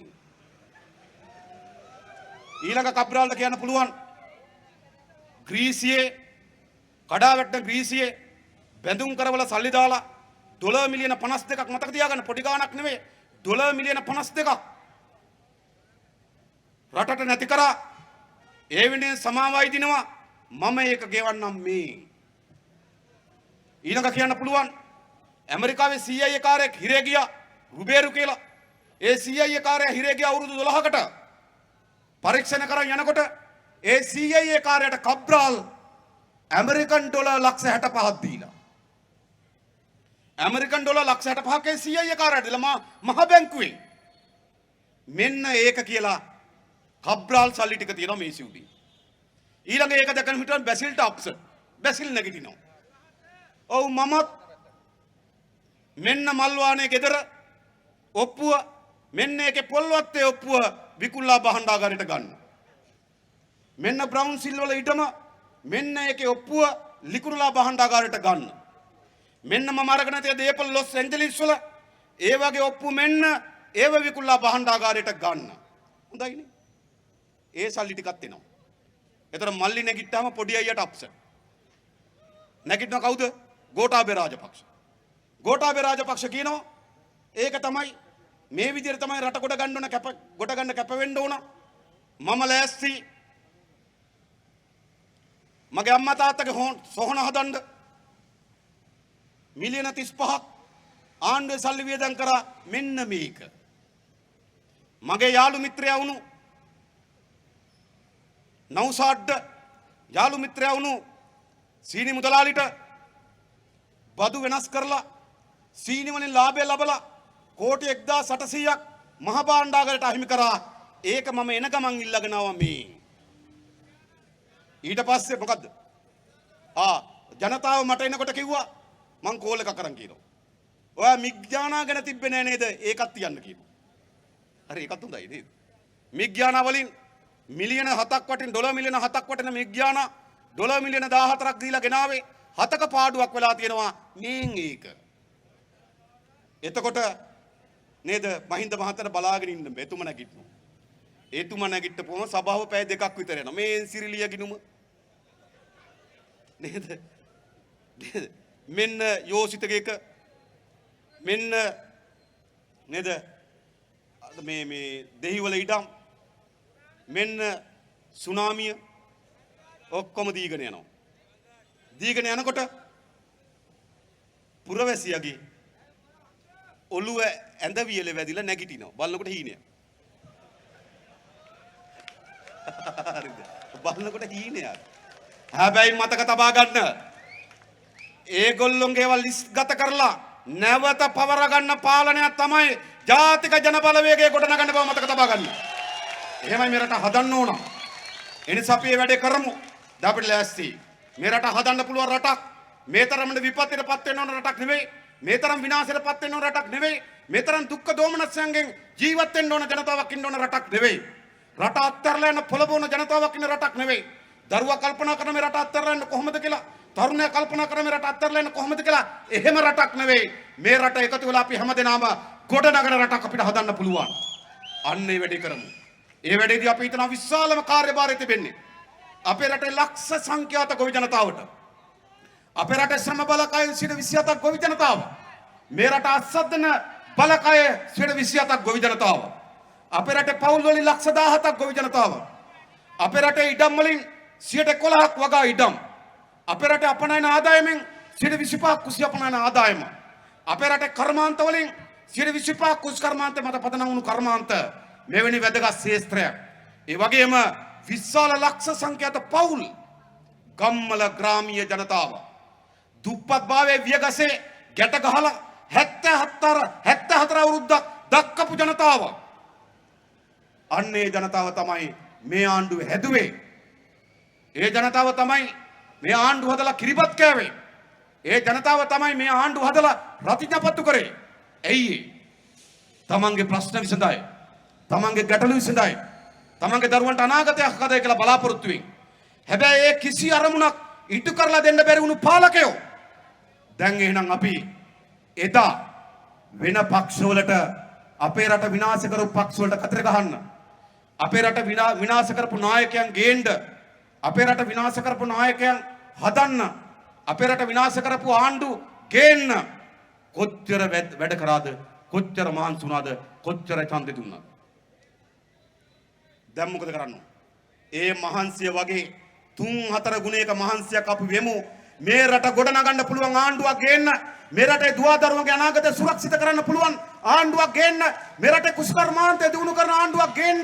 මේ රටේ ගොවියට ඉඩම්, ගොවියට වතුර, හොඳ යෙදවුම් ටිකක්, හොඳ වෙළඳ පොලක්, හොඳ මිලක්, හොඳ ජීවිතයක් ලබා දෙන ආණ්ඩුවක් ගේන්න අපි වැඩ කරමු. ඒ වෙනුවෙන් සියලු දෙනා එකතු වෙමු, සංවිධානය වෙමු, පෙරට යමු කියලා ආරාධනා කරමින් මම නතර වෙනවා. බොහොම ස්තුතියි හැම දිනාටම ජය වේවා. හැම දිනාටම ජය වේවා.